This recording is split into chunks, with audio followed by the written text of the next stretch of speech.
Está começando mais um programa, Momentos Espirituais, produzido pela equipe de comunicação do Centro Espírita Paulo de Tarso, Vinhedo.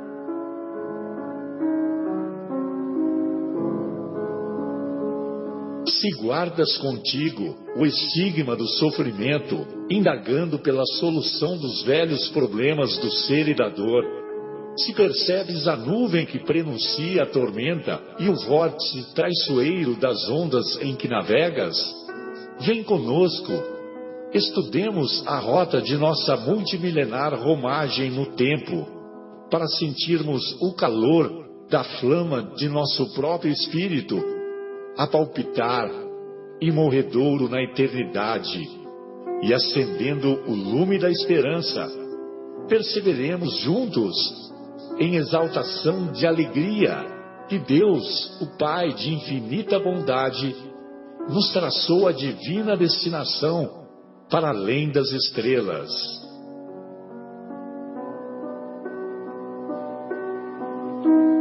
Boa noite a todos. Iniciamos mais uma edição do programa Momentos Espirituais, programa produzido pelo Departamento de Comunicação do Centro Espírita Paulo de Tarso. Hoje é 15 de julho de 2016, estamos ao vivo aqui da rádio, direto do estúdio da Rádio Capela FM 105,9, cujo telefone encontra-se à disposição dos estimados ouvintes 3876-6846 para eventuais esclarecimentos ou eventuais dúvidas que possamos auxiliar. Evidentemente, não somos portadores de todo conhecimento. Caso não soubermos responder, vamos estudar e responderemos numa próxima oportunidade. Estamos estudando o capítulo 21 de O Evangelho segundo o Espiritismo, como fazemos semana a semana, não só aqui na Rádio Capela, onde temos a oportunidade de desenvolvermos o tema não só com uma amplitude maior, como também com uma abertura, uma liberdade mais ampla. Não que a nossa diretoria do centro, do centro espírita que frequentamos, não que imponha restrição à nossa liberdade de maneira alguma. Mas, pela possibilidade do tempo decorrido do programa ser mais amplo, então nós temos também a possibilidade de desenvolvermos com maior liberdade o tema de cada semana. Muito bem. Antes de entrarmos propriamente no tema do estudo de hoje, gostaríamos de fazer ou de enviar uma vibração ou uma irradiação de amor do fundo dos nossos corações, embora sejamos portadores ainda de muitas misérias morais, misérias intelectuais, mas aquele pouco que nós temos, nós gostaríamos de enviar aos nossos irmãos que foram vítimas do ataque de terrorismo em Nice, na França. É verdade que temos dramas muitas vezes bem mais dolorosos, muito próximos de nós, próximos do bairro onde vivemos, nas cidades onde moramos, nas cidades vizinhas, em nosso país.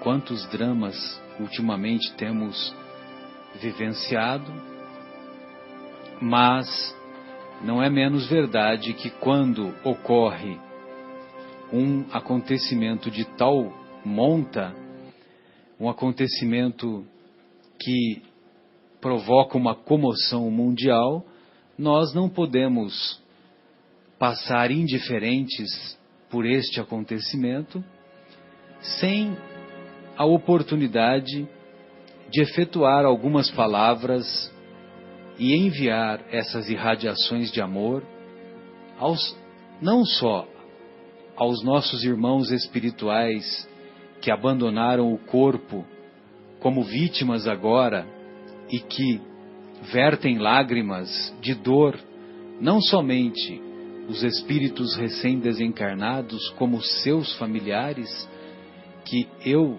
não tenho a mínima ideia do tamanho que deve ser essa dor, mas também na visão que o Mestre Jesus nos ensina, vale a pena enviar irradiações de amor, não só aos que vertem lágrimas, mas sobretudo, Senhor, aqueles que provocam as lágrimas, aqueles que se encontram distanciados do coração misericordioso do Cristo, aqueles que se encontram desviados pela ignorância do bem, pela ignorância da fraternidade, pela ignorância do perdão, pela ignorância do que é amar um inimigo, amar um opositor. Permita, Mestre, que esses corações também sejam amparados e que a tua bondade infinita também toque o coração dos irmãos encarnados que eventualmente planejam outros atos infelizes como o de ontem. Amigos, o acontecimento de ontem ainda traz algumas reflexões. E estava conversando agora com o meu cunhado, Gilberto, e ele fez uma ilação, uma reflexão que é bem provável que esteja na gênese do acontecimento de ontem. Na visão espiritual que ele teve a visão espiritual de uma cavalaria invadindo uma aldeia e dizimando vidas. Então, logicamente, nós não sabemos exatamente em que momento histórico isso teria acontecido. Mas essa imagem é bem provável. É bem provável, porque se fizermos uma avaliação do que aconteceu, né? O caminhão da ignorância do bem, o caminhão de um coração desviado do Cristo, percorrendo e partindo para cima da multidão, equivale à imagem do passado das cavalarias que invadiam as aldeias, as cidades, matando, saqueando e cometendo outros desatinos. Confiemos na justiça de Deus. Confiemos na sabedoria de Deus, que permite que a justiça se restabeleça e que nada há de oculto que não venha a se tornar público e conhecido. Meu Deus, que frase, que pensamento. Muito bem. Companheiros, se vocês quiserem fazer algum comentário sobre o acontecido, fiquem à vontade, mesmo que sejam palavras de fraternidade, de consolo, fiquem à vontade. Eu pessoalmente tenho um amigo, Inice. Perfeito, eu não sabia. Ele trabalhou comigo 3 anos. A gente trabalhou junto, assim, lado a lado. eu não sei da família dele, né? Não entrei a minha esposa tentou entrar em contato com ele, não houve resposta ainda. Mas eu sei que ele está morando nos Estados Unidos agora, né? Então, o problema seria mais a família dele, né? E eu conheço Nice pessoalmente. É uma cidade encantadora. É uma cidade praiana. Na no Mediterrâneo, Azul, né? Costa Azul. Se chama Côte d'Azur, né? Côte d'Azur. Ele fica pertinho de Mônaco. E dá pra ir de carro. Não distante de Barcelona, né? Então, né? Pelo caminho. Assim, teria que descer. Não muito distante. Teria que descer a França, né? Toda para chegar na Espanha. Mas ela está mais pertinho da Itália, mais para cima. Sim. Aí dá para ir fazer um passeio em Mônaco, quem está ali, né? Conhecer, tal, fazer o circuito do Ayrton Senna lá. Do autódromo. Do autódromo. Uma cidade muito linda, pequenininha, com feirinha de rua, tudo. É uma coisa difícil de imaginar que num lugar desses, né, tão pequeno na Europa e tão aconchegante, tão acolhedor, vai passar uma situação dessa. Então eu também rogo a Deus, né, que sua misericórdia para com os corações envolvidos, sejam eles do lado das vítimas ou do lado do algoz. E que só com muito perdão e muito amor isso vai parar algum dia, né? Porque se a gente continuar no revide, continuar devolvendo ódio com ódio, a gente nunca vai parar esse ciclo. Então está na hora de escutar Jesus, né? Devolver amor. Perfeito. E vale também recordar, né, que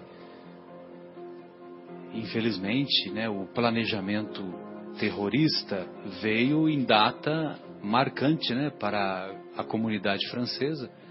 14 de julho é um feriado conhecido como a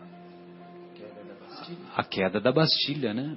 Conhecido como a queda da Bastilha, que deu início à Revolução Francesa, né? Então, é uma data marcante para o mundo ocidental, né? Que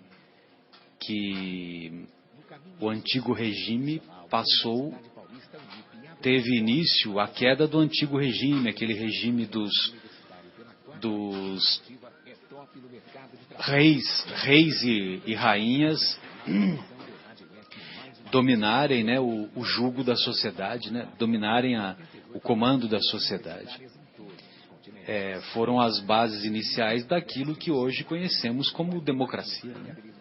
Ainda demorou para se instalar, mas liberdade, igualdade e fraternidade, né, compõem a tríade da Revolução Francesa, né? Isso aí. Tanto é que o Kardec colocou essas 3 leis lá nas leis morais, né? Entendeu? Essas 3 leis encontram-se lá.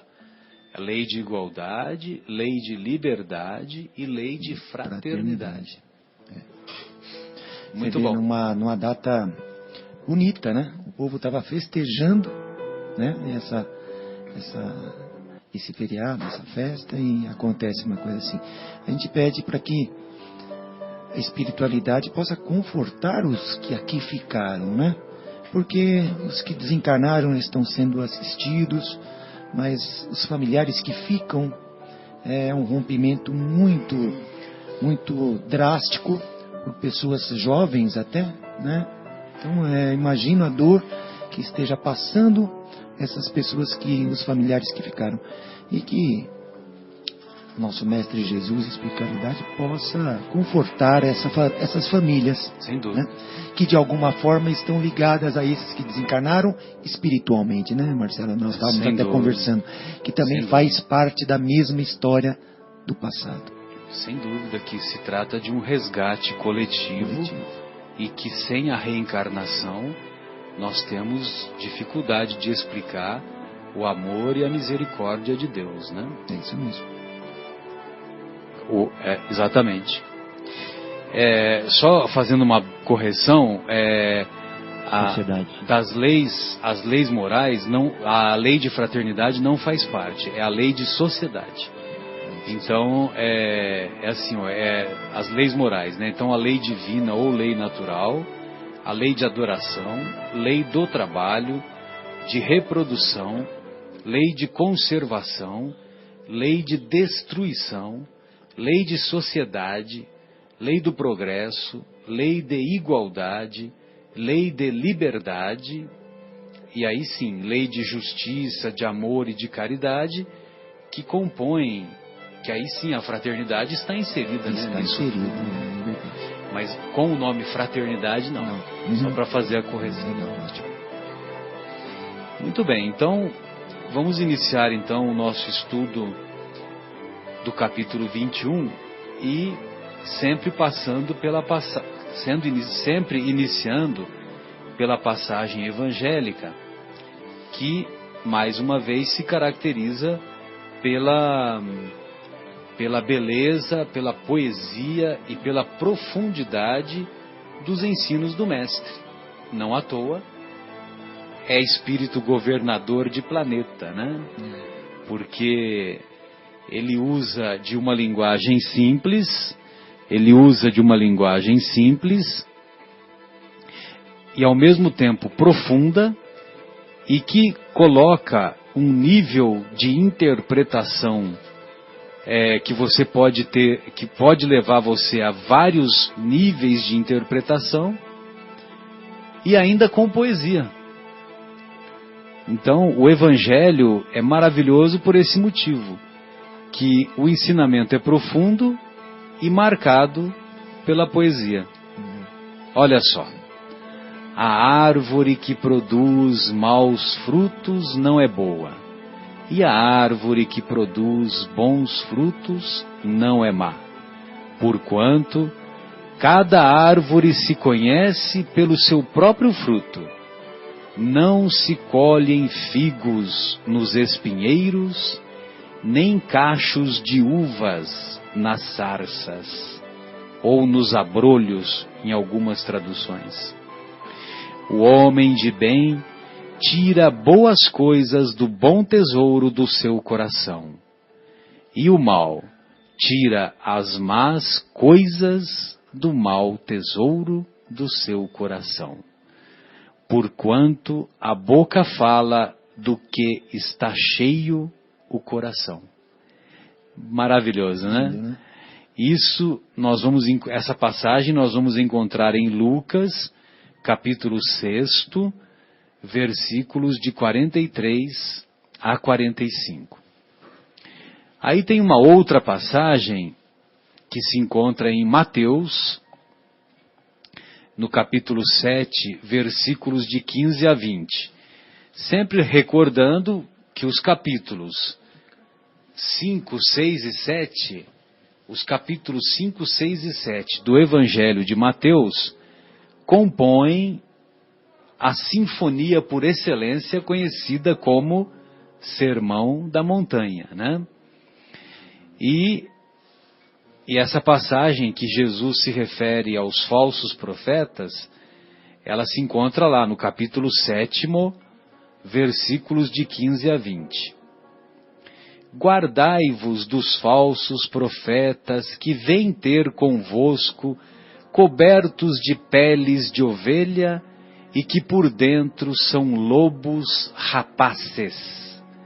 Lobos rapaces são lobos vorazes, né? Podemos entender, né? Eu vi no dicionário, Marcelo. Ah, pois não. Exatamente, fala assim que rapace de rapina, né? Não sei, aí talvez é novo para mim. Uhum. Mas ele fala que é quem rouba e sai correndo. Né? Sei. Alguma coisa assim. Ah, entendi. Então não é tanto assim de voracidade, né? Então vamos lá. Guardai-vos dos falsos profetas que vêm ter convosco, cobertos de peles de ovelha e que por dentro são lobos rapaces. Conhecê-lo-eis pelos seus frutos. Podem colher-se uvas nos espinheiros ou figos nas sarças? Assim, toda árvore boa produz bons frutos, e toda árvore má produz maus frutos. Uma árvore boa não pode produzir frutos maus, e uma árvore má não pode produzir frutos bons. Toda árvore que não produz bons frutos será cortada e lançada ao fogo. Conhecê-la-eis, pois, pelos seus frutos. Bom, primeira reflexão que nós devemos fazer é que Jesus deixa claro que devemos dar frutos. Então, nós seremos avaliados pelos nossos frutos.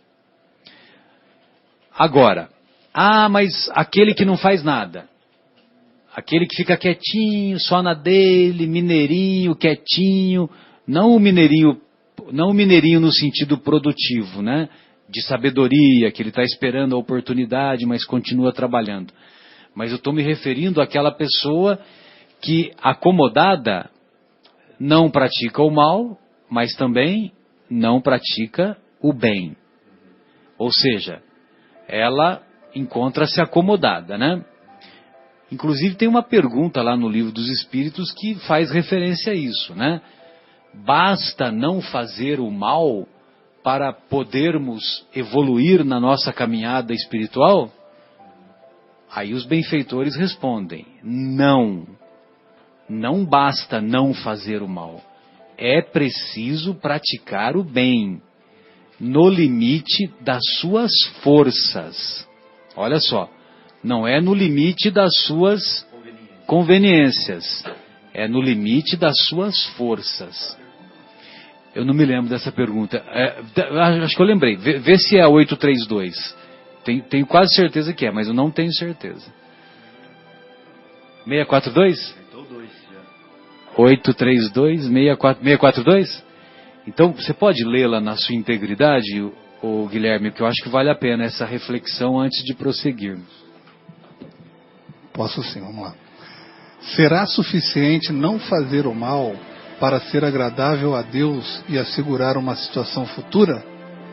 E aí os amigos espirituais nos dizem que não.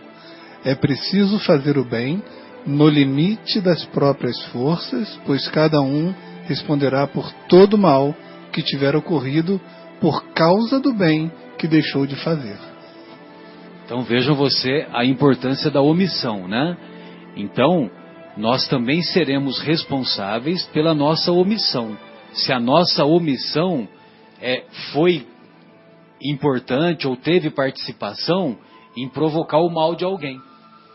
Então, por exemplo, Deus nos deu os filhos para educar. Aí nós falimos na educação dos nossos filhos. Ou por omissão, ou por negligência. Então, nós temos responsabilidade. A responsabilidade é nossa. A responsabilidade não é do professor. A responsabilidade não é da sociedade. A sociedade também é responsável, mas a responsabilidade maior certamente é nossa. Então eu só estou dando um exemplo, né? Lógico que nós vamos continuar nos esforçando, nós vamos... a maior parte da população terrena eu sei que se esforça para que dê esse encaminhamento correto, né? Mas temos que estar atentos para a omissão. Então, é preciso dar frutos. E nós seremos avaliados pelos frutos que daremos. Isso mesmo. Né? Então, se os nossos frutos não são saborosos, não são adocicados, não no sentido de enjoativo, mas adocicados agradavelmente.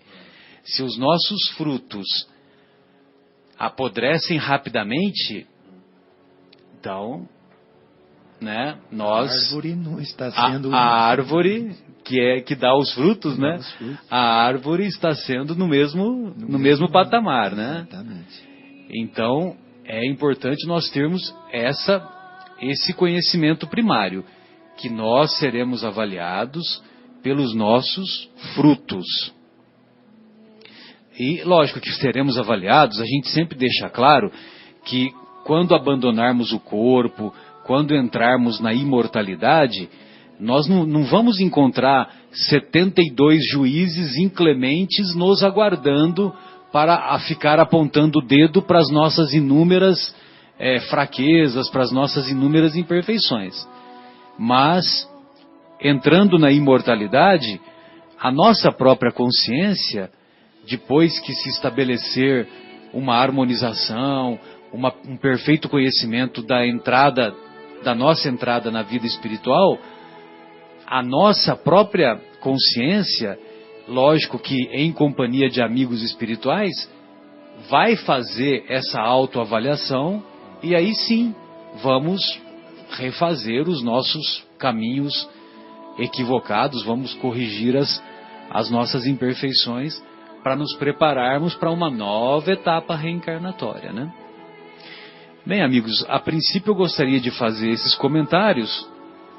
Podemos fazer uma pausa musical e em seguida retornaremos com mais reflexões, agora sim, mais amparados pela companhia do nosso Marcos Melo. Muito obrigado, Marcos, mais uma vez pelo seu carinho, pelo carinho da sua sintonia. Eu que agradeço, novamente o convite. Estamos então com o programa Momentos Espirituais, programa produzido pelo Departamento de Comunicação do Centro Espírita Paulo de Tarso, aqui de Vinhedo.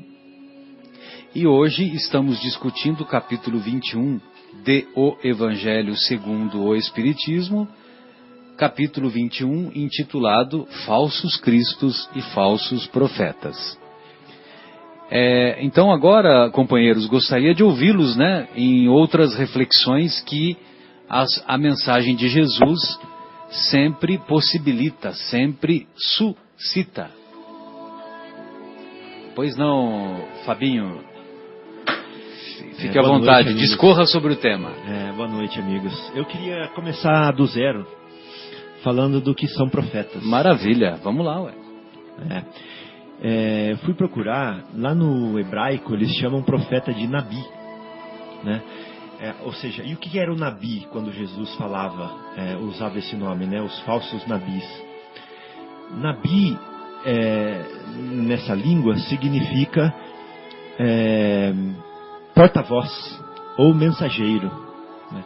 Mas como ele estava falando num contexto religioso da tradição hebraica, ele estava se referindo a um porta-voz ou a um mensageiro de Deus, né? Então toda vez que ele falava profetas, ele estava falando de porta-voz ou mensageiros de Deus, que é diferente do que nós pensamos que é um profeta hoje. Exatamente.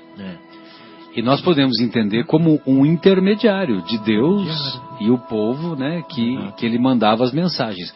Por isso que não é errado dizer mensageiro também. Exatamente. Então hoje nós pensamos, quando a gente fala em profeta, já vem Nostradamus na nossa cabeça, né?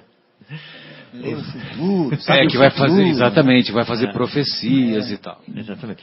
Mas o termo profeta era muito mais abrangente na época. Ele era um porta-voz de Deus, ele trazia revelações, anúncios, ensinamentos preciosos, comandos. Ele elucidava, ele aclarava, né? Ele instruía, ele inspirava, ele orientava, tudo em nome de Deus. Então, o último profeta, nós temos na Bíblia dos judeus, né, é dividido em 3 partes, tem a Torá, tem os profetas e tem os escritos. Os profetas é uma parte gigantesca, talvez até a maior. E o último profeta que viveu concomitantemente, ou seja, ao mesmo tempo que Jesus, foi João Batista, que falou o seguinte: olha, eu tenho que me apagar, eu tenho que me diminuir para dar lugar para esse que vem aí que é maior do que eu, né? E aí ele deu lugar para Jesus, que também era um profeta nessa linguagem.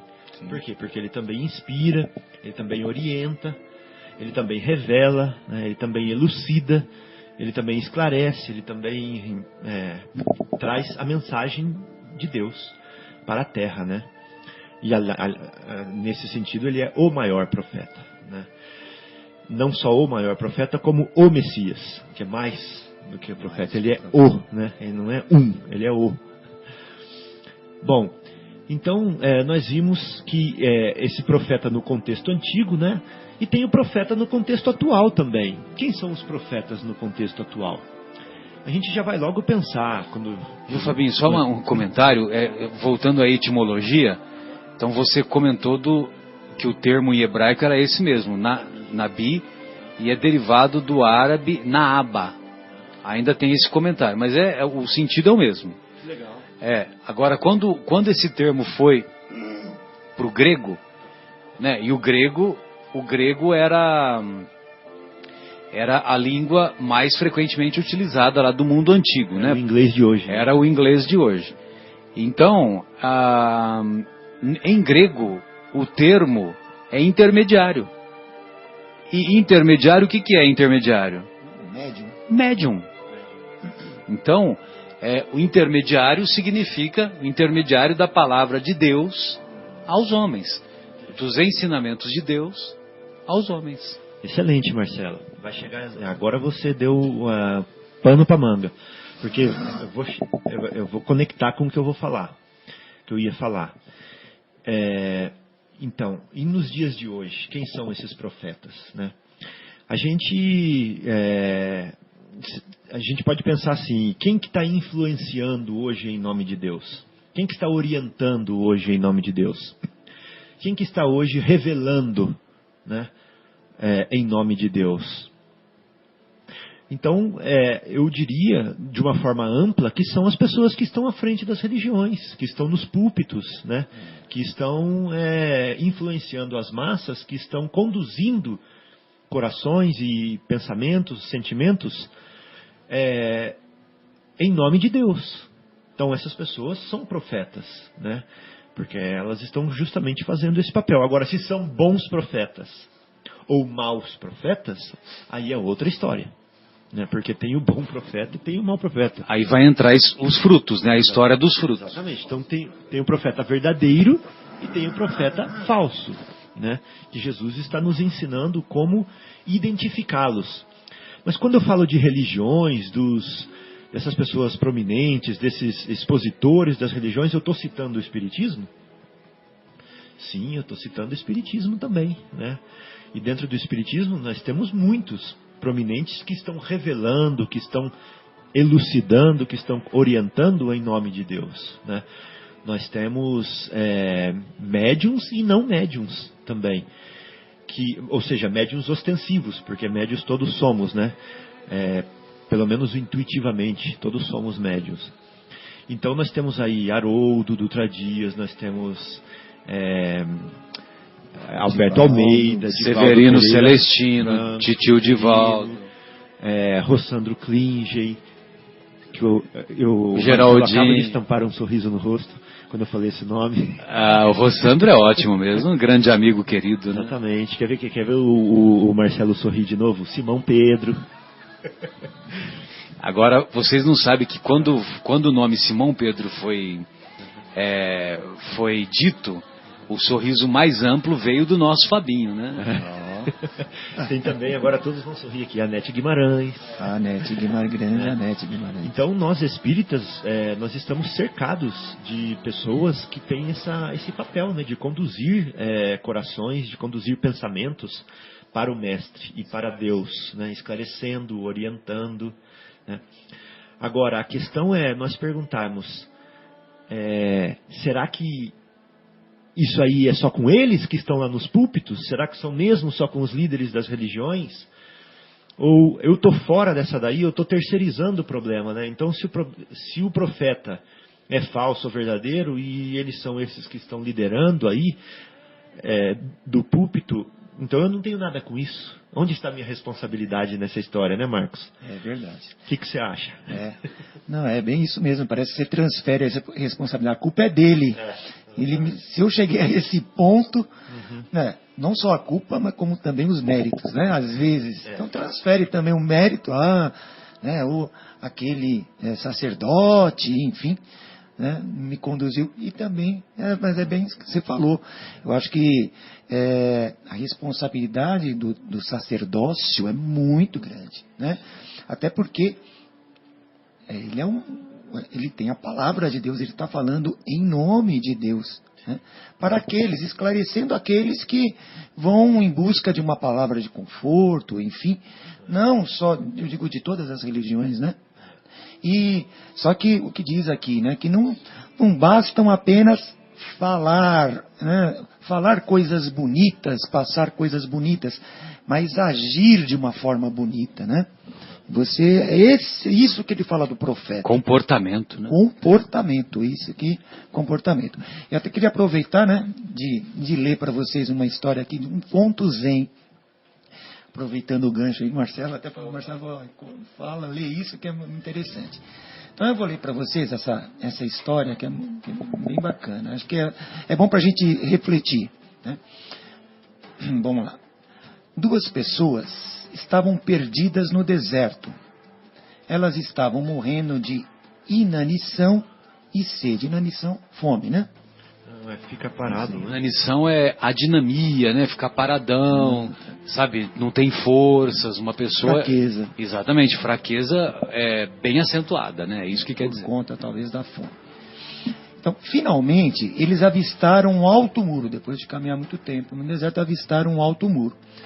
Do outro lado, eles podiam ouvir o som das quedas d'água e pássaros cantando.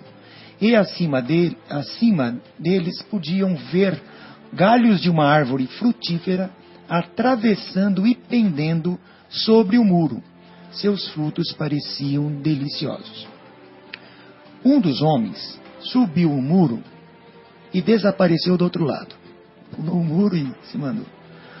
O outro, em vez disso, saciou a sua fome com as frutas que sobressaíam da árvore ali mesmo e retornou ao deserto para ajudar os outros perdidos a encontrar o caminho para o oásis. Então, acho que isso aí começa a nossa reflexão, né, sobre o falso profeta, aqueles que se dizem bons, eu sou um modelo de ser humano, eu sou um santo, eu sou muito bom, né? E na hora H foi aqui, pulou o muro e foi para o oásis e que pensou só em si, né? Pensou só em si, né?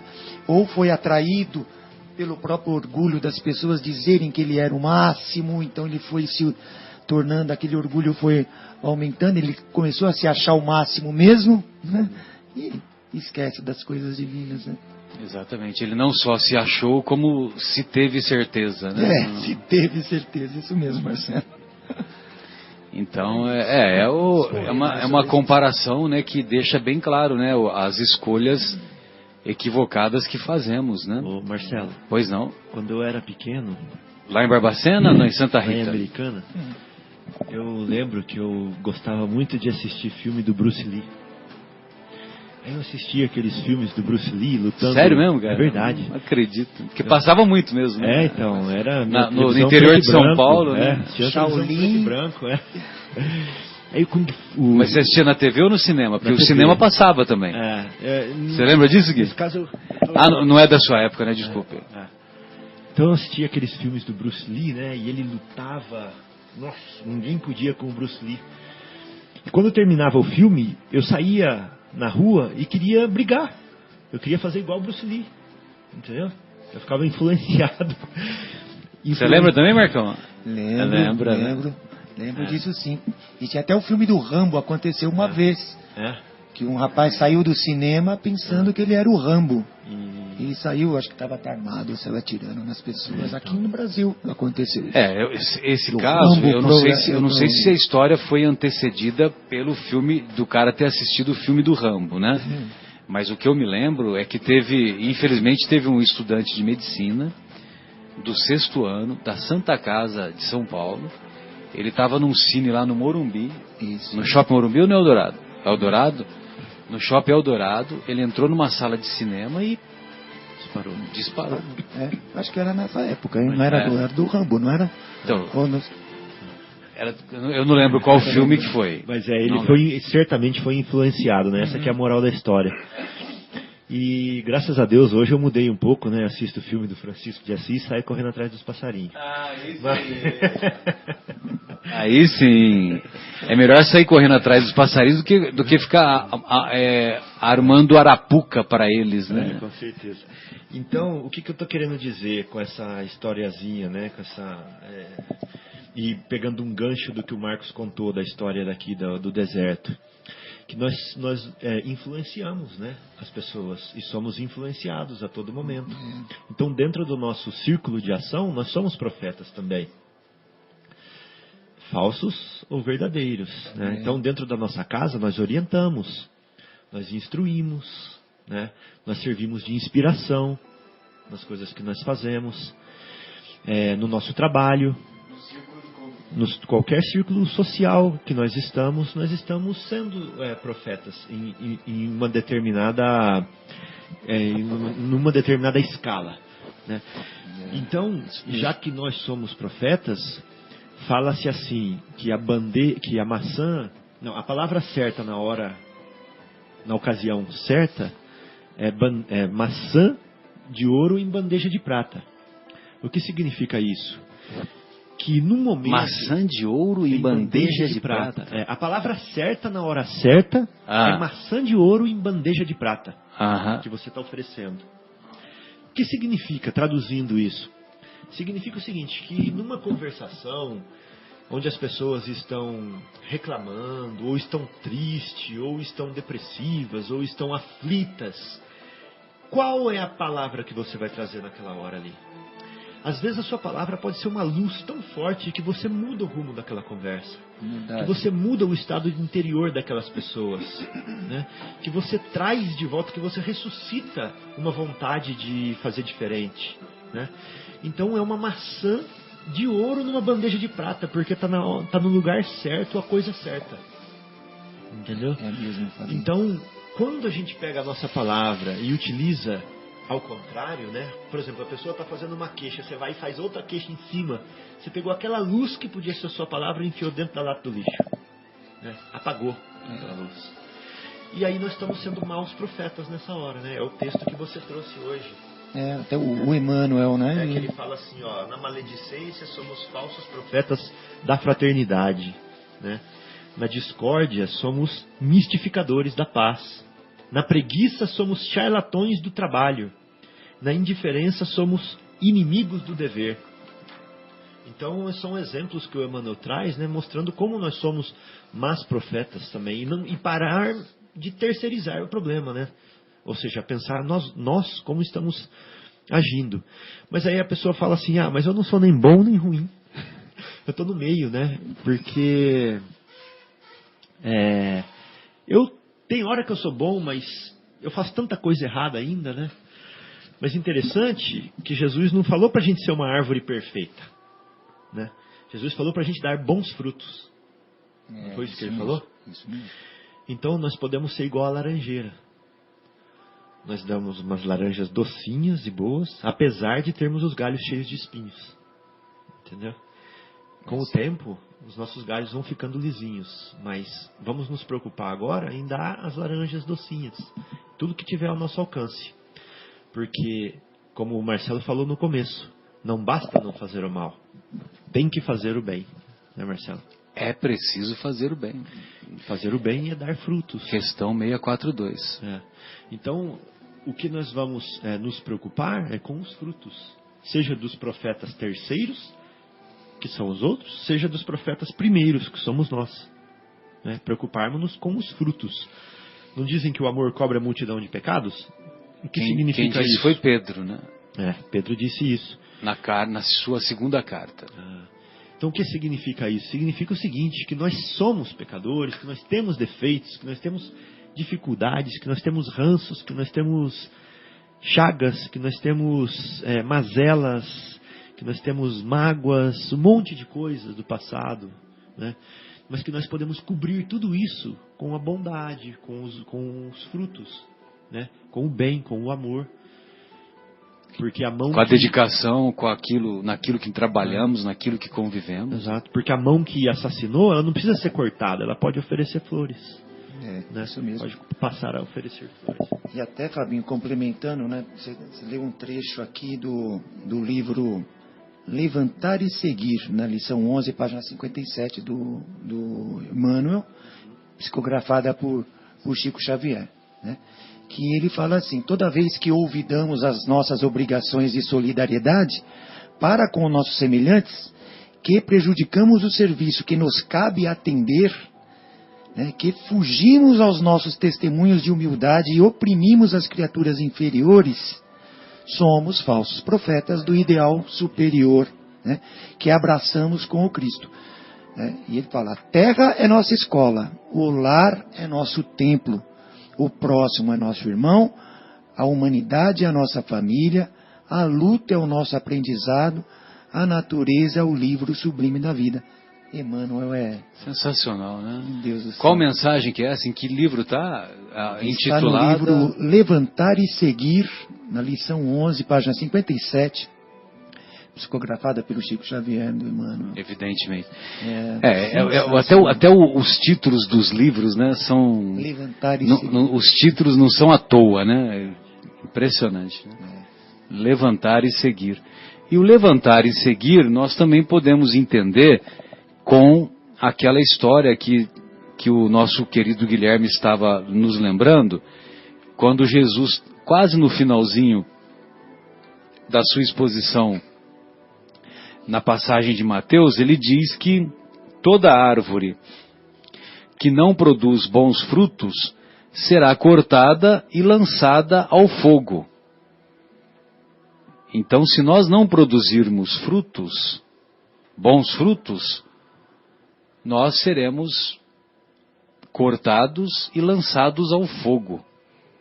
Que corte é esse? Que fogo é esse, Fabinho? Esclareça para nós. É um perigo, né, quando a gente lê as coisas do Evangelho literalmente, né, e interpreta ao pé da letra, como está escrito lá, pensando que Jesus era ingênuo e até mau, né, desse modo, em pegar uma pessoa que não deu frutos em uma situação, em uma ocasião, em uma circunstância, e cortá-la e atirá-la ao fogo. Né? Se os nossos pais não fazem isso com a gente, que são pessoas falíveis, encarnados aqui, imagina o Cristo, que é a misericórdia em pessoa, aquele que falou para a gente oferecer o outro lado quando alguém da face, quando alguém golpeia um lado, né? Então, isso não condiz com a bondade, com o amor infinitamente superior ao nosso do Cristo. Então, o que ele quis dizer com isso? Ele quis dizer que a árvore que não produz frutos, ela vai trabalhar... não produz bons frutos. Não produz bons frutos, ela vai de alguma forma ser usada para cozer, para preparar outros frutos. Então, por exemplo, nós tiramos uma árvore e jogamos no pé de outra árvore, e ela vai servir de adubo, né? Tiramos uma árvore e colocamos no fogo para cozinhar um trigo, para fazer um alimento. Então, esse fogo, nessa situação, esse lugar de desconforto, é um local onde você vai estar cozinhando para se melhorar, né? Então, traduzindo isso para uma linguagem mais acessível, é o fogo que nos purifica, é o fogo que nos melhora, é o fogo de oportunidades, de transformação, de sofrimento, de luta, para transformar o nosso coração que está empedrado, né, que está cristalizado. Então ele precisa desse calor, desse fogo, para abrandá-lo, né, para amolecê-lo, para dissolvê-lo e para torná-lo mais suave, mais brando, né? Então é esse o fogo, é o fogo da transformação, né? Então, assim eu acho que fica mais fácil da gente entender o que Jesus quis nos dizer com esse fogo. É isso aí, meu querido, gostei de ver. E aí depois veio o Vando e trouxe Fogo e Paixão. Mas não é essa música não, né, Guilherme? Vamos fazer uma nova pausa musical, retornamos em seguida.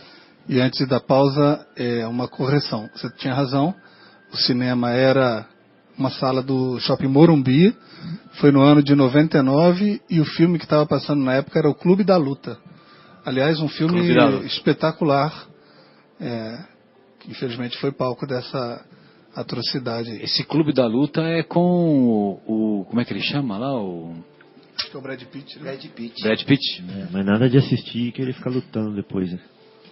Ainda mais com a idade que a gente está agora, né, família? E vamos então ouvir, na voz de Sérgio Reis, uma letra do Roberto Carlos, O Homem.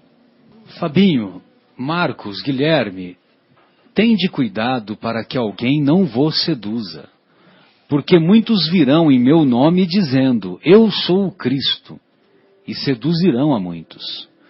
Levantar-se-ão muitos falsos profetas, que seduzirão a muitas pessoas. E porque a iniquidade abundará, a caridade de muitos esfriará. Mas aquele que perseverar até o fim, se salvará. Então, se alguém vos disser, o Cristo está aqui, ou está ali, não acrediteis absolutamente, porquanto falsos cristos e falsos profetas se levantarão e farão grandes prodígios e coisas de espantar, ao ponto de seduzirem, se fosse possível, os próprios escolhidos. Isto se encontra lá em Marcos, no capítulo 24, né, lá no finalzinho.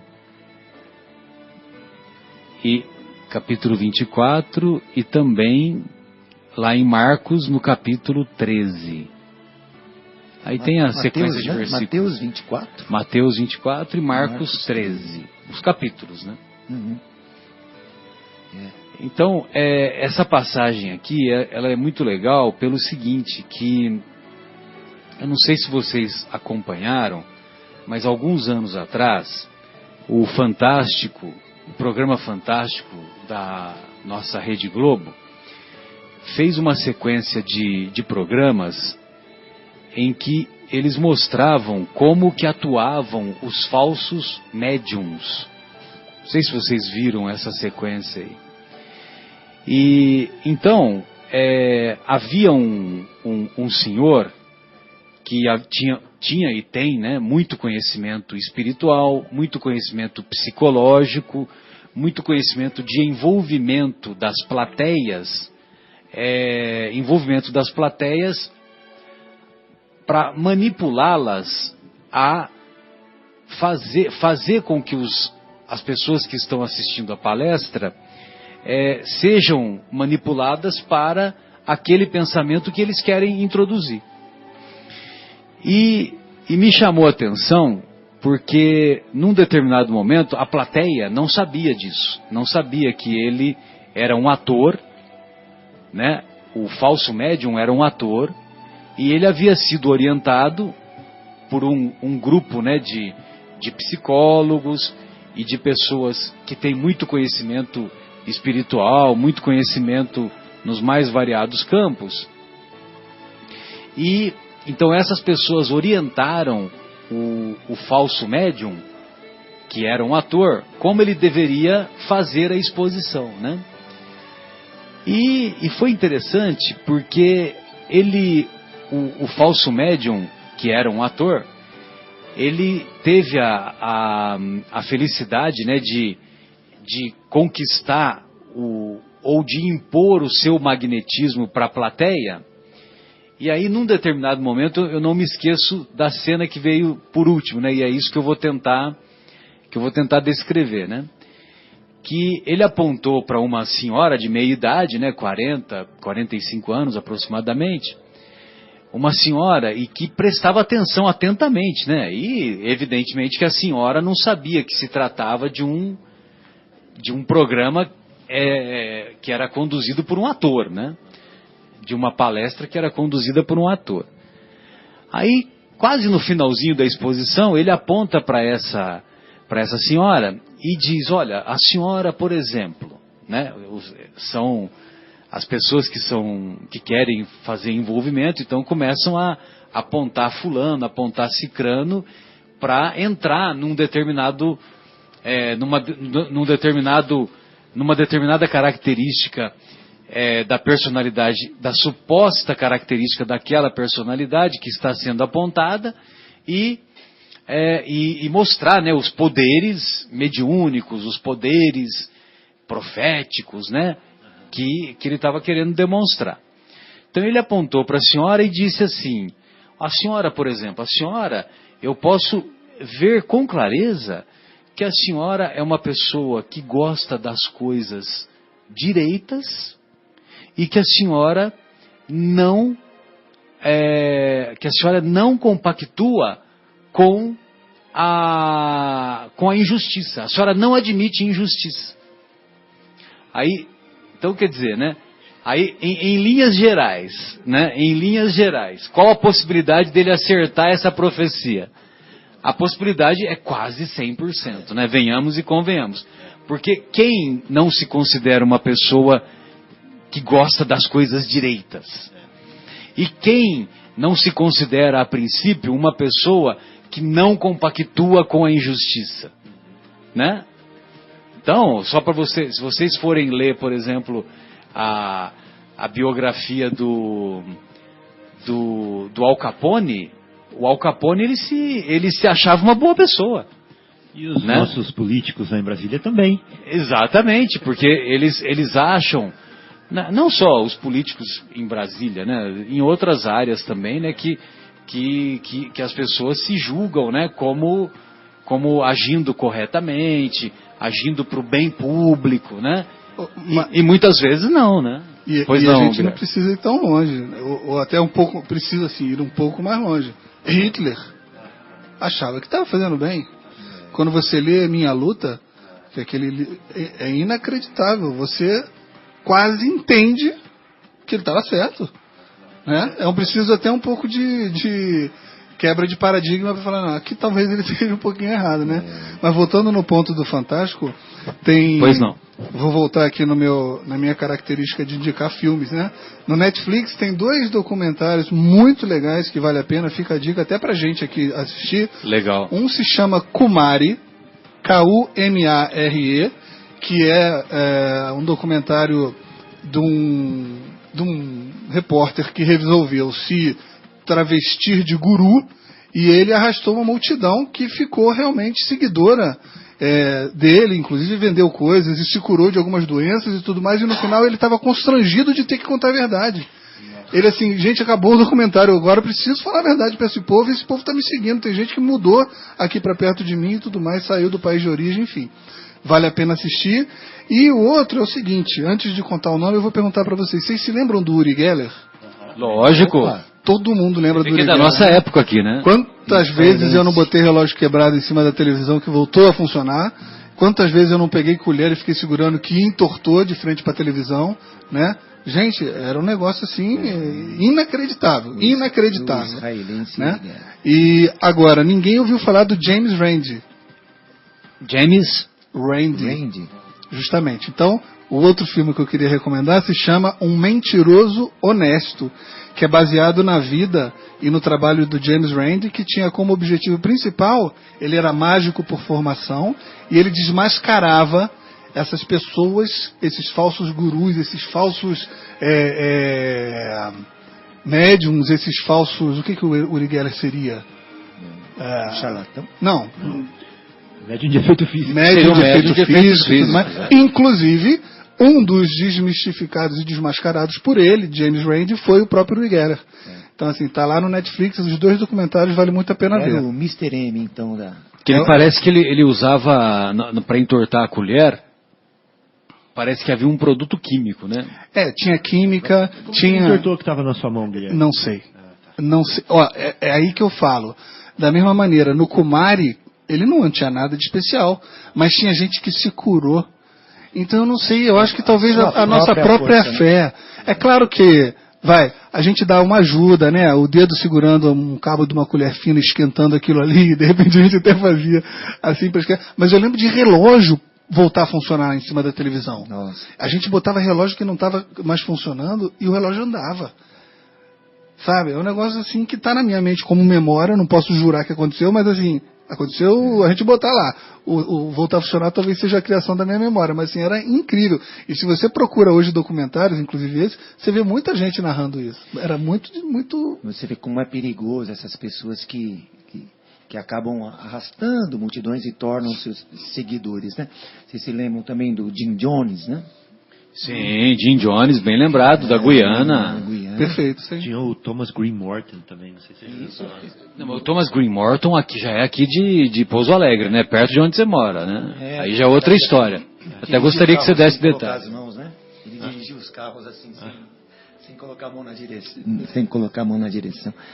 Mas realmente, você vê esses casos de profetas, de coisas, né, que levam ao extremo, né? São seguidores, né? Da mesma forma como o Fantástico fez uma coisa assim tão bem feita, mas acaba se transformando nisso mesmo, né? As pessoas seguem.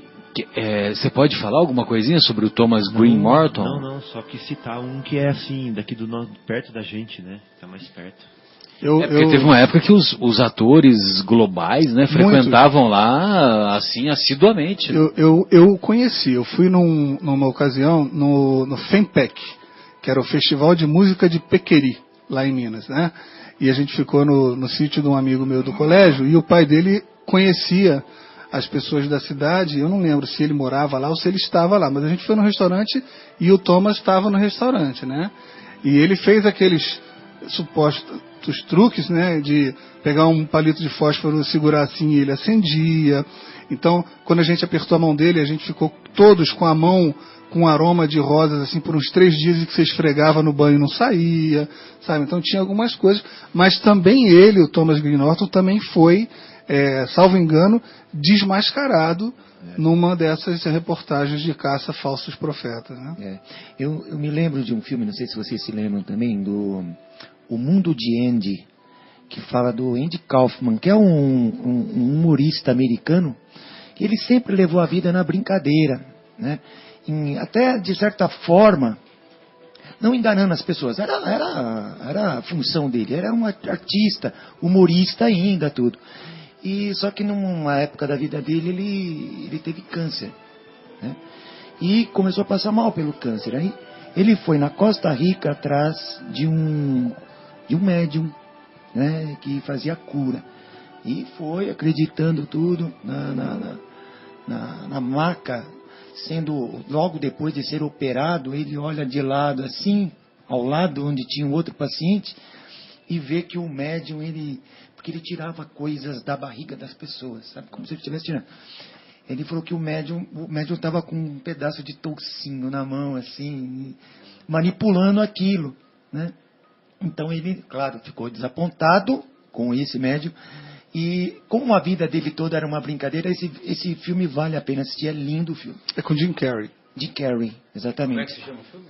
O Mundo de Andy, eu acho. Sim, Mundo de Andy. O título em inglês é Man on the Moon. Então talvez, não sei, esteja também o Homem na Lua. O Mundo de Andy, traduzindo não, né? O título em português. O título é em português. E aí o que ele começa a sorrir na hora. Porque ele acha aquilo genial.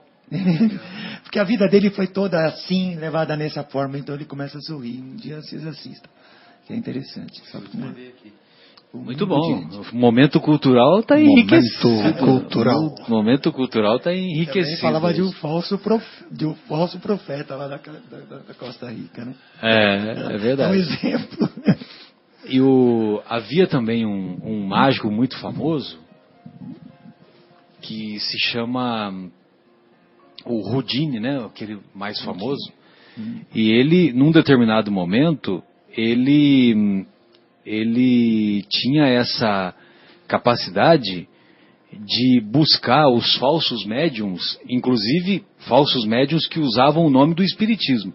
Não o espiritismo como conhecemos aqui, né? Mas o espiritismo que era praticado lá na América do Norte, né? E ele participava lá das reuniões mediúnicas, né? E ele ia desmascarando, entendeu? Então era muito interessante também, né? Então, por exemplo, tinha lá um prato que voava na reunião mediúnica, né? Aí esse prato que voava, a luz estava apagada, entendeu? E tinha alguém manipulando o cabo de aço para que o prato estava amarrado, entendeu? Então, sabe aqueles truques, né? Até, vamos dizer assim, até ingênuos hoje, né? Mas que à época enganavam. E o Houdini, ele ia participando lá das reuniões ditas mediúnicas, né? E ia desmascarando. Inclusive também tem um filme, né? Que conta essa biografia dele. Só que eu não me lembro. Acho que a biografia deve ser só Houdini mesmo, né, Guilherme? Eu acho que o nome é Houdini mesmo. É. E teve um médium chamado Arthur Ford. E esse médium, aí sim, aí já é com seriedade, né? Esse médium, ele estabeleceu o diálogo do sacerdote da igreja anglicana, James Pike, com o filho dele que havia desencarnado, que havia se suicidado pelo uso abusivo de drogas, né? O filho desse sacerdote. O sacerdote anglicano, ele pode se casar, né? Então é diferente. A igreja católica anglicana é diferente da igreja católica romana. E essa história, ela encontra-se numa palestra do nosso querido Divaldo Pereira Franco. É uma das mais belas palestras, viu? Vale a pena. Chamada Desafios da Vida em Família. Desafios da Vida em Família. Pode colocar no YouTube que vocês vão ver. E a palestra, ela é emocionante do início ao fim. É impressionante. E o Divaldo foi tão feliz nessa palestra que ele começa... Foi uma palestra que ele fez logo após aquele tsunami que dizimou 250 mil pessoas em 2004, né, Guilherme? Se não me engano, lá no Oceano Índico, né?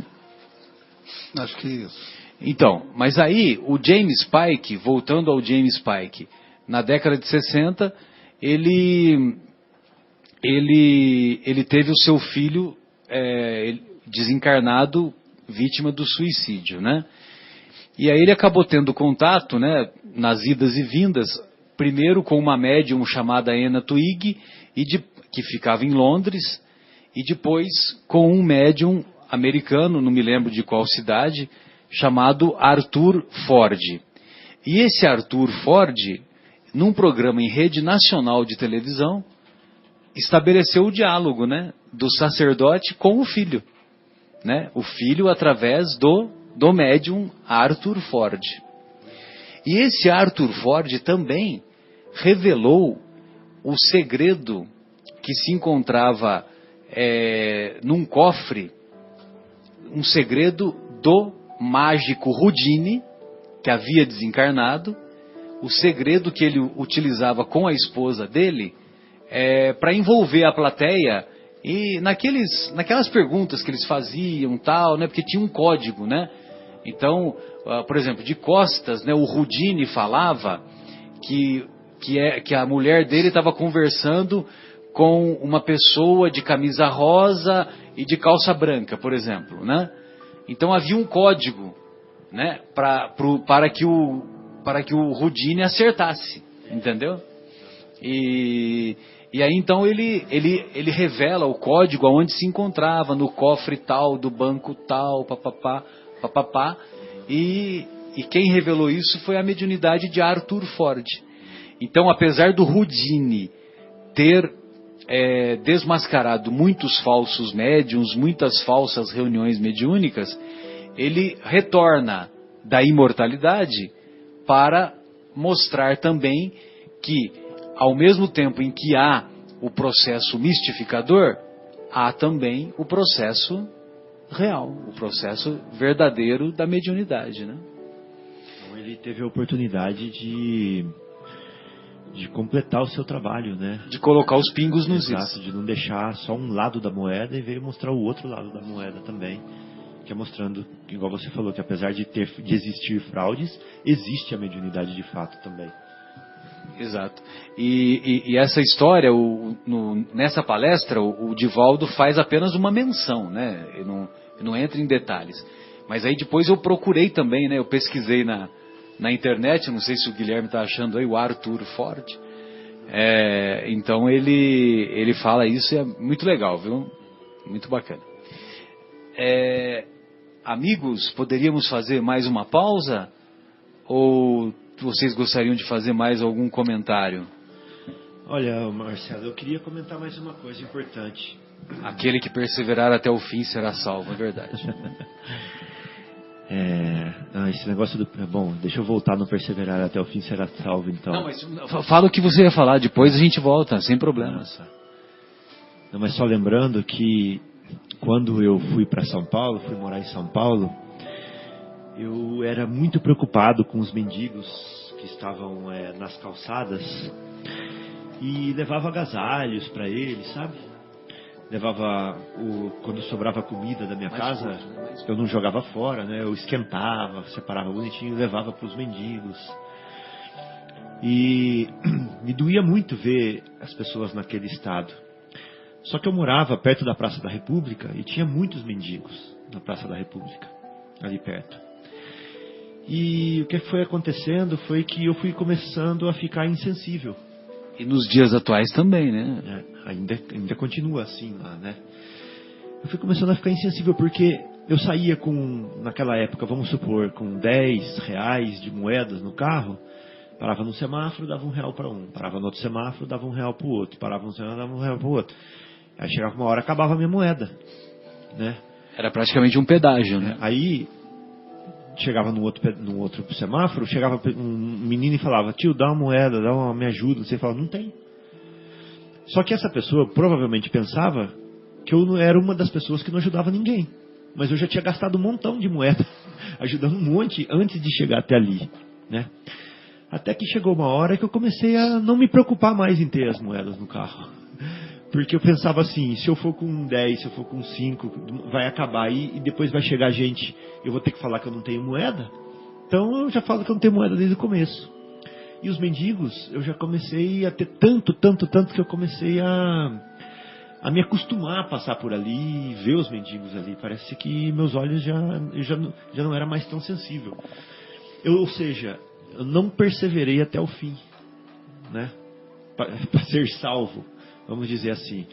Ou seja, esse meu sentimento, essa minha caridade, ela tinha um limite, ela tinha uma capa, ela era uma capa. Vamos dizer que ela esfriou. Exato, era uma capa superficial que, igual fala na mensagem que você leu, que a iniquidade, né, que a quantidade de iniquidade, tudo vai esfriando o nosso coração. Eu não lembro as palavras que estão escritas aí, né? E porque abundará isso, a iniquidade, a caridade de muitos esfriará. Exato. Mas aquele que perseverar até o fim se salvará. Então isso é um exemplo do que aconteceu na minha pele, comigo. Não vou dizer que eu já estou melhor, porque eu ainda não vivi essa situação novamente, de morar lá em São Paulo, para ver se a minha caridade vai esfriar. Tá levando as moedas?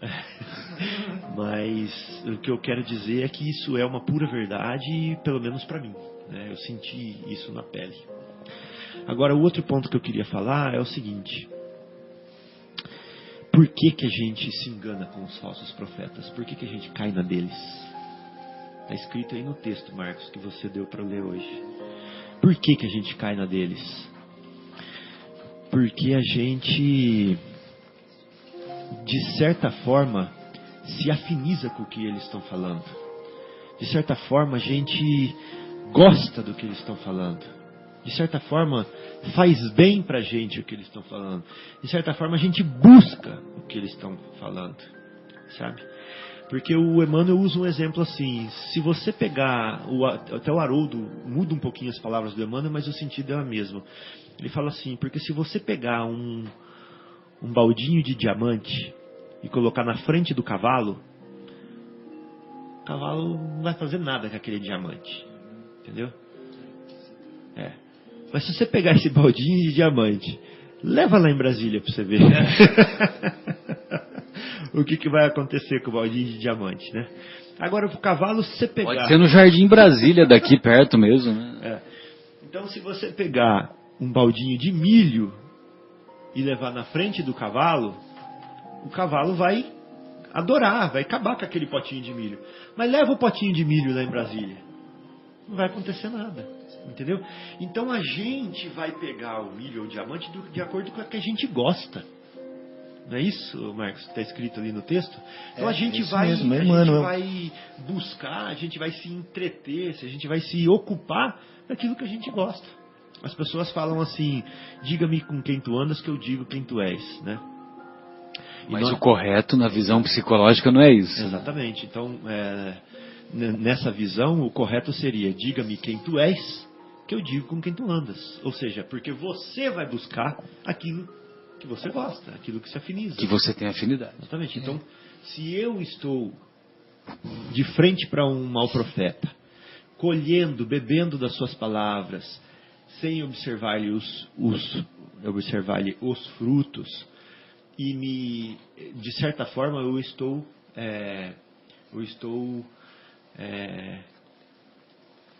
coadunando, se diz assim? Eu estou coadunando com ele. Né? Não sei se essa palavra... Acho que é compactuando, né?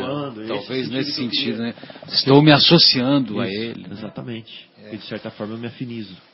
Até, assim, aproveitando também esse gancho, né, que a gente fala sempre dos maus profetas e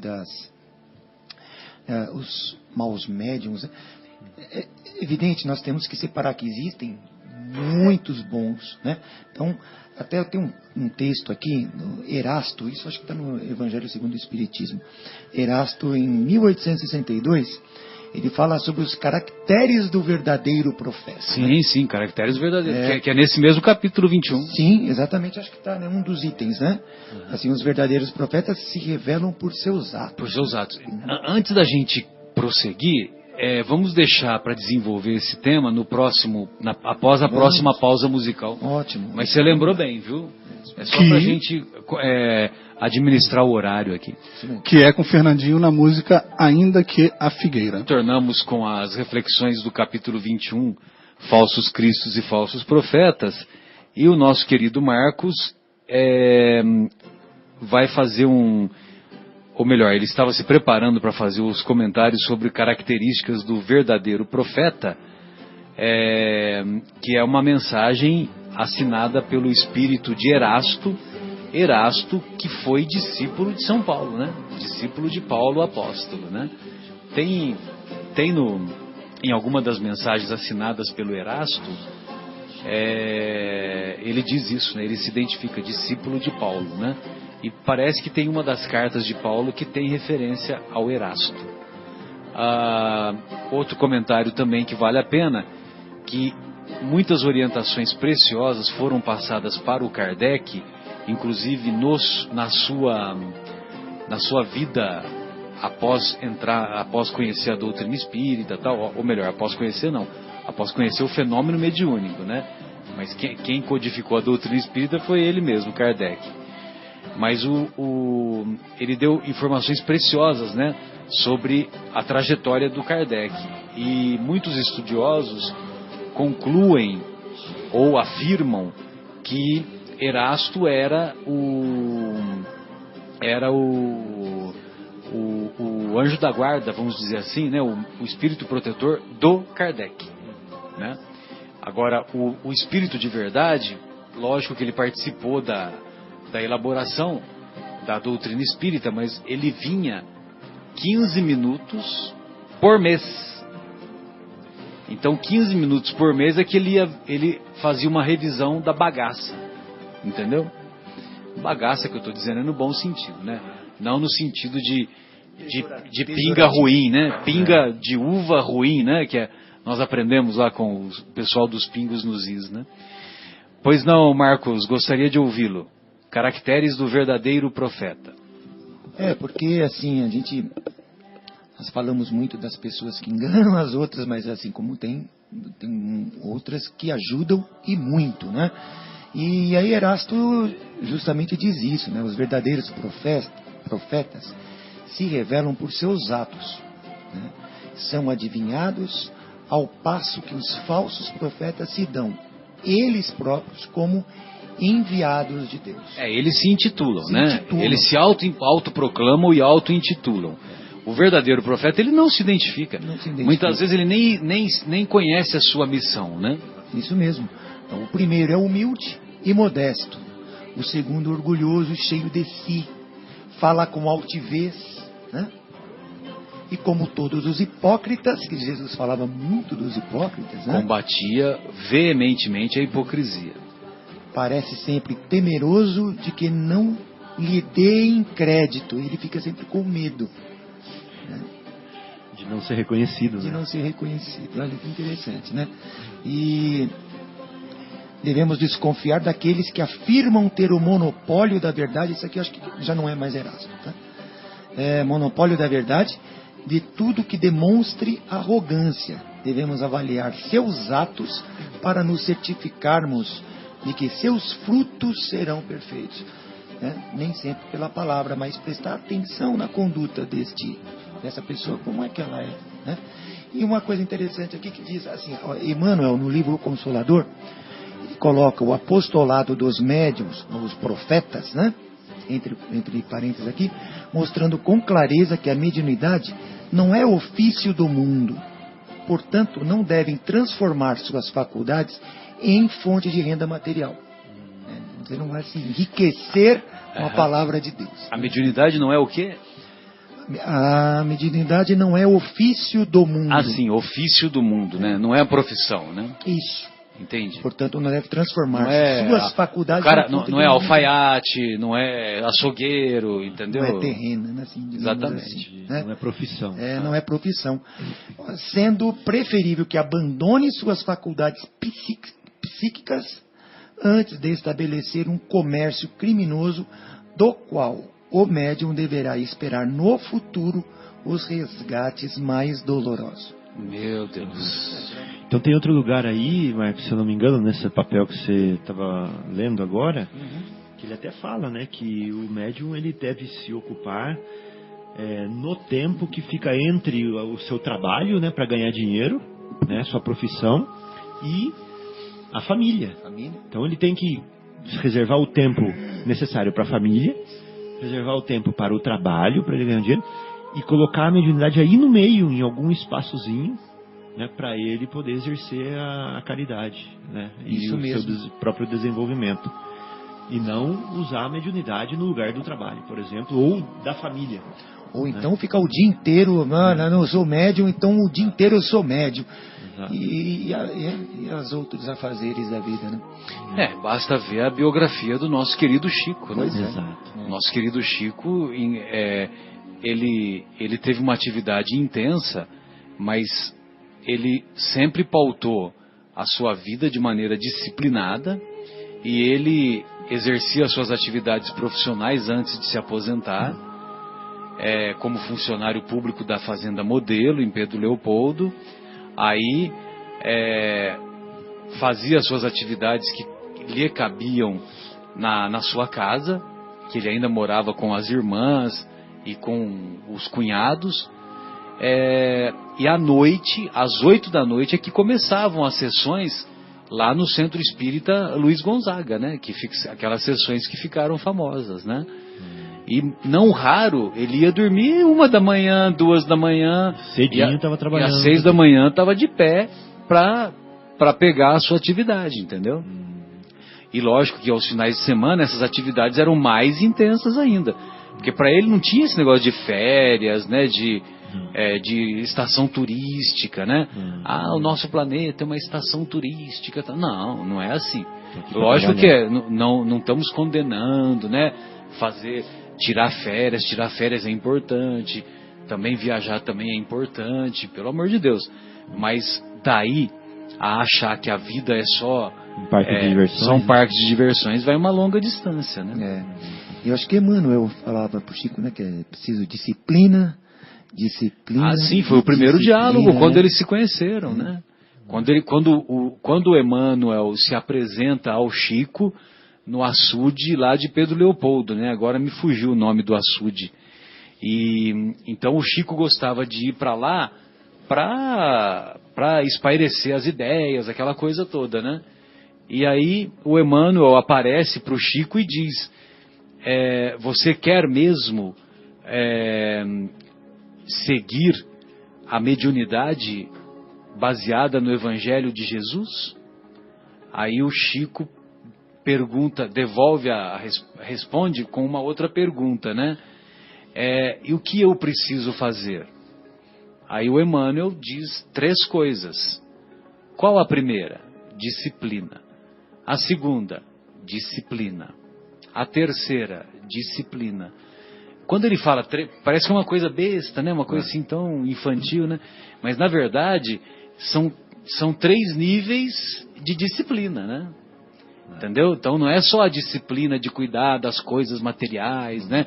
Dos horários, que são importantes também, né? Mas é aquela disciplina de estudar, de se dedicar, de exercer as atividades da prática voltada para o bem, como ele exercia, né? Da prática da caridade, ajudando as pessoas menos afortunadas do que ele, né? E ele fez isso o tempo todo, né? Ele só fez isso o tempo todo, desde os 17 anos de idade até os 89, né? Porque os últimos 3 anos, as pessoas é que cuidavam dele, né? Os últimos 2 ou 3 anos, né? O próprio Geraldinho afirma isso. Né? Ficou muito tempo em hospitais também. E muito doente. Tinha alguém que cuidava dele, que dava banho, aquela coisa toda, né? Mas sem dúvida, né? O nosso querido Chico... Não porque é espírita, nada disso, né? Mas é um belo exemplo de um verdadeiro profeta, né? Sim, verdadeiro. De um verdadeiro profeta, ou seja... Como tivemos outras, Madre Teresa, sim, sim. Não, mas eu estou dizendo o seguinte, com aquela visão de verdadeiro profeta, no sentido de um médium, né? A irmã Dulce, a Madre Teresa... Meu Deus, né? Elas tiveram uma trajetória maravilhosa, né? Chico que nunca proferiu uma palestra. Exatamente. E era o exemplo vivo do famoso ditado que as palavras convencem, mas os exemplos arrastam. Isso mesmo, é isso mesmo. São os Falou atos, tudo, né? Bem, companheiros, acho que com esse pensamento que o Guilherme nos brindou, podemos encerrar o nosso estudo de hoje, agradecendo ao Senhor da vida a oportunidade